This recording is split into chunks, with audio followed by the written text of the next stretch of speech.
आपल्याबरोबर प्रणाली कापसे सुद्धा आहेत, त्यांच्याशीही बोलूया. प्रणाली, दोन महत्त्वाचे मुद्दे. पहिला तर असा की कालच्या बैठका, आजची बैठक लावून धरलेला आहे विरोधकांनी हा मुद्दा, तर तो कसा परिणामकारक ठरेल? आणि दुसरा महत्त्वाचा मुद्दा म्हणजे राज ठाकरे मवियासोबत असणं कसं बघावं लागेल? एकूणच आता या बैठकीतलं वातावरण जरा तापू लागलं असं म्हणायला हरकत नाही. कारण जर व्हीव्हीपॅट नसतील तर निवडणुका बॅलेटवर घ्या असं मत स्वतः उद्धव ठाकरे यांनी या ठिकाणी व्यक्त केलेलं आहे. आणि निवडणूक आयोगाला निवडणुका घेण्याव्यतिरिक्त दुसरं कुठलं काम असतं, तर त्यामुळे निवडणूक आयोगानं बॅलेटवर निवडणुका घ्या, जास्त दिवस जर लागत असतील, बॅलेटवर निवडणुका घेण्यासाठी जास्त दिवस लागतात असं जे सांगितलं जातं, तर राज ठाकरे यांनी असं म्हटलं की जास्त दिवस लागत असतील तर जास्त दिवस लागू द्या. निवडणूक आयोगाचं निवडणुका घेणं या व्यतिरिक्त दुसरं कुठलंच काम नसतं. तर त्यामुळे एकूणच आपण बघितलं तर दोन्ही ठाकरे बंधू यावेळेला व्हीव्हीपॅटचा मुद्दा, त्याचबरोबर निवडणुका समजा जर तुमची तयारी पूर्ण झालेली नसेल तर निवडणुका घेऊ नका या मुद्द्यावर ठाम असल्याचं आपल्याला एकूण बघायला मिळतं. आणि एकूणच जे काही आतमधून आपल्याला कळतं आहे त्यानुसार एकूणच वातावरण जे आहे ते आता तापायला लागलेलं आहे.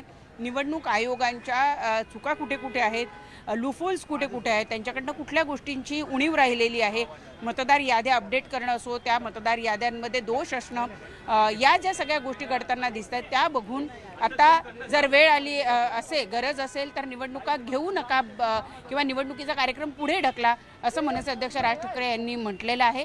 सोबतच जर व्हीव्हीपॅट नसेल तर बॅलेटवर निवडणुका घ्या असं मत उद्धव ठाकरे यांनी ठामपणे व्यक्त केलेलं आहे. त्यावर निवडणूक आयोगाचं हे म्हणणं असतं अनेक वेळेला की जर बॅलेटवर निवडणुका घ्यायच्या असेल तर त्याला बराच वेळ लागतो, कालावधी वाढतो. तर त्यावर राज ठाकरे यांनी असं उत्तर दिलेलं आहे की जर वेळ लागत असेल तर निवडणूक आयोगाला दुसरं काम काय असतं, निवडणुका घेणं हेच प्रमुख काम असतं निवडणूक आयोगाचं, आणि जे 5 वर्षातून होत असतं. तर त्यामुळे त्यांनी असं म्हटलेलं आहे की जर तुमची तयारी नसेल तर निवडणुका घेऊ नका, निवडणुका पुढे ढकला असं मत दोन्ही ठाकरे बंधूंनी एकत्रितरित्या मिळून या ठिकाणी व्यक्त केलेलं आपल्याला बघायला मिळतंय.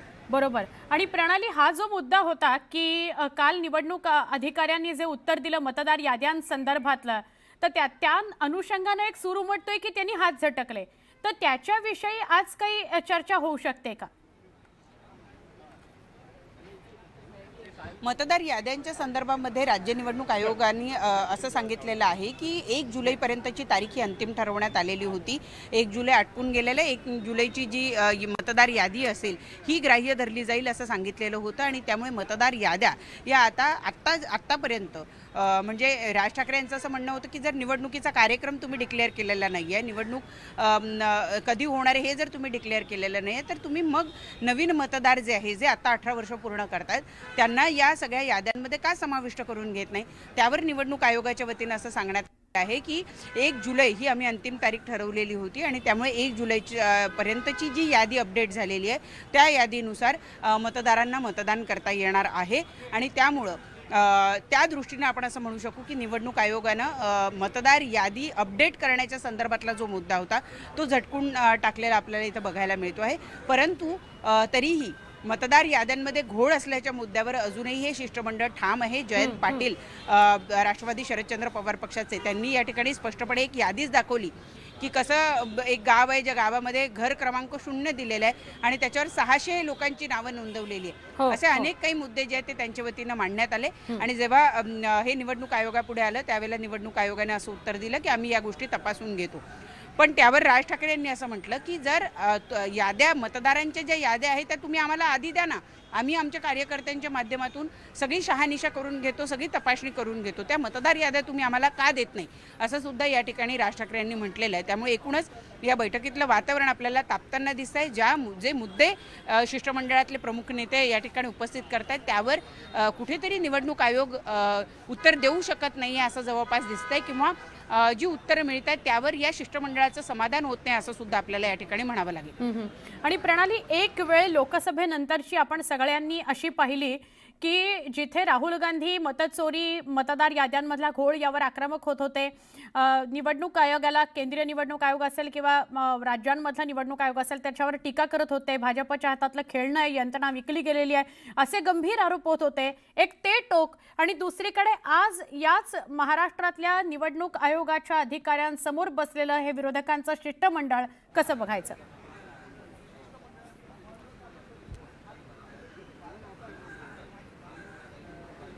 एकूणच आपण जर बघितलं तर या संपूर्ण मुद्द्यांवरच म्हणजे जे मुद्दे राहुल गांधी यांनी मांडले असतील किंवा आज हे शिष्टमंडळ जे मुद्दे मांडत आहेत याच्यामध्ये बरंच साम्य आहे. राहुल गांधी यांनी पत्रकार परिषदा घेऊन जे मुद्दे उपस्थित केले त्या मुद्द्यांचा अंतर्भाव सुद्धा आजच्या या शिष्टमंडळांचं जे मागणीपत्र आहे त्याच्यामध्ये त्याहीपेक्षा आणखी महत्त्वाचं म्हणजे की मुळात आपण जर बघितलं तर या मंडळांनी जे मागणीपत्र दिलं त्या मागणीपत्रातले मुद्दे जे आहेत ते अनेक मुद्दे जे आहेत ते यापूर्वी मांडण्यात आलेले होते, परंतु विधानसभा निवडणुकीच्या पूर्वी त्याची शहानिशा केली गेली नाही असं सुद्धा या शिष्टमंडळामध्ये सांगण्यात आलं. एकूण जर आपण बघितलं तर जे मुद्दे काल शोकलिंगम यांच्यासमोर मांडण्यात आलेले होते आज तेच मुद्दे वाघमारे यांच्यासमोर मांडले जात आहेत. कारण कालचे जे मुद्दे होते ते विधानसभा निवडणुकीच्या संदर्भात जे झालेले घोळ होते किंवा मतदार याद्यांमध्ये झालेल्या चुका ज्या होत्या त्या दाखवल्या गेलेल्या होत्या. आता तीच यादी जर पुढे थोड्या बहुत प्रमाणात अपडेट होऊन स्थानिक स्वराज्य संस्थांच्या निवडणुकांना वापरली जाणार असेल तर ते मान्य नाही असं या शिष्टमंडळाचं म्हणणं आहे. ज्या चुका आहेत त्या दुरुस्त केल्या गेल्या पाहिजे, मतदार याद्या अपडेट केल्या गेल्या पाहिजे आणि त्याचबरोबर जे आक्षेप त्यांच्यावर घेतले गेले आहेत त्या आक्षेपांचं निरसन योग्य पद्धतीनं झालं पाहिजे असं या ठिकाणी म्हटल्याचं आपल्याला बघायला मिळतं. आणि म्हणूनच एकूण जे शिष्टमंडळ आहे या शिष्टमंडळाचं असं म्हणणं आहे की जोपर्यंत आमच्या शंकांचं निरसन होत नाही तोपर्यंत निवडणुका पुढे ढकला. व्हीव्हीपॅट जर तुम्ही देणार नसाल तर निवडणुका बॅलेट पेपरवर घ्या, त्याला वेळ लागत असेल तरीही चालेल, परंतु जर व्हीव्हीपॅट नाही असं जे राज्य निवडणूक आयुक्तांनी आधी सांगितलेलं होतं, व्हीव्हीपॅट नसेल तर निवडणुका घेऊ नका असं स्पष्ट मत या शिष्टमंडळांनी व्यक्त केलेलं आहे. नक्की नक्की. प्रणाली, काही वेळामध्ये पत्रकार परिषद सुद्धा सुरू होणार आहे आणि आपली भूमिका सगळेच पक्ष आणि पक्षाचे प्रतिनिधी मांडतील. पण आत्ता विषय असा आहे की स्थानिक स्वराज्य संस्थांच्या निवडणुकीच्या पार्श्वभूमीवर सगळेच पक्ष घायकुतीला आलेले आहेत असं बघायला मिळत आहे. कारण यावेळेला त्यांना कुठल्याही प्रकारे हयगई झालेली आणि घोळ झालेले नको आहेत. तर कितपत यशस्वी होईल हा लढा मवियाचा असं वाटतं? खरं तर या प्रश्नाचं उत्तर आपल्याला येत्या काळात कळू शकेल. आज तातडीने याचं काही उत्तर देण्यासारखी परिस्थिती नाही आहे, कारण निवडणूक आयोग ही एक यंत्रणा आहे जी प्रशासकीय यंत्रणा आहे. जरी ती स्वायत्त असली तरी सुद्धा तिथे काम करण्याची एक शासकीय यंत्रणा आहे. त्यामुळे आज यांनी जरी या सगळ्या मुद्द्यांवर आपलं मत व्यक्त केलेलं असेल, आपला रोष व्यक्त केलेला असेल, तरी त्यातले किती मुद्दे हे येत्या काळामध्ये अंतर्भूत करून ते प्रश्न सोडवले जातात हे बघणं महत्त्वाचं आहे. राज ठाकरे यांनी जे महत्त्वाचे मुद्दे उपस्थित केले की राजकीय पक्ष, सगळे राजकीय पक्ष हे निवडणुका लढत असतात, मग राजकीय पक्षांचे जे पदाधिकारी आहेत त्या पदाधिकाऱ्यांना तुम्ही मतदार याद्या तपासण्यासाठी का देत नाही, तुम्ही का लपवता आहात, या याद्या का लपवल्या जातात, असे जे काही मुद्दे आहेत या मुद्द्यांवर साहजिक आहे की आत्ताच्या घडीला तातडीनं उत्तर देणं या प्रशासकीय अधिकाऱ्यांना शक्य नाही आहे. आणि त्यामुळं आत्ताच्या घडीला असं दिसून येत आहे की घायकुतीला आलेले ते की नेमकं उत्तर काय द्यावं, परंतु याच्यावर येत्या काळामध्ये काय घडतं हे बघणं महत्त्वाचं ठरणार आहे. यातल्या काही मुद्द्यांचं निरसन त्यांना करावंच लागेल, कारण जेव्हा इतका मोठ्या सर्वपक्षीय एक शिष्टमंडळ येत आहे तर निवडणूक आयोगाला त्याच्यावर पावलं उचलावीच लागणार आहे. जसं आत्ता आज या बैठकीमध्ये उपस्थित मुद्दा झाला की सत्तेतले 3 पक्ष हे काही केवळ राजकीय पक्ष नाही आहेत, तर आम्ही सगळे सुद्धा राजकीय पक्ष आहे, निवडणुका आम्ही सगळे लढत असतो, त्यामुळे सगळ्यांच्या शंकांचं निरसन होणं गरजेचं आहे. जोपर्यंत सगळ्यांच्या शंकांचं निरसन होत नाही तोपर्यंत निवडणुका घेऊ नका, निवडणुकीचा कार्यक्रम पुढे ढकला असं सुद्धा शिष्टमंडळाच्या वतीने या ठिकाणी सांगण्यात आलं. नक्की.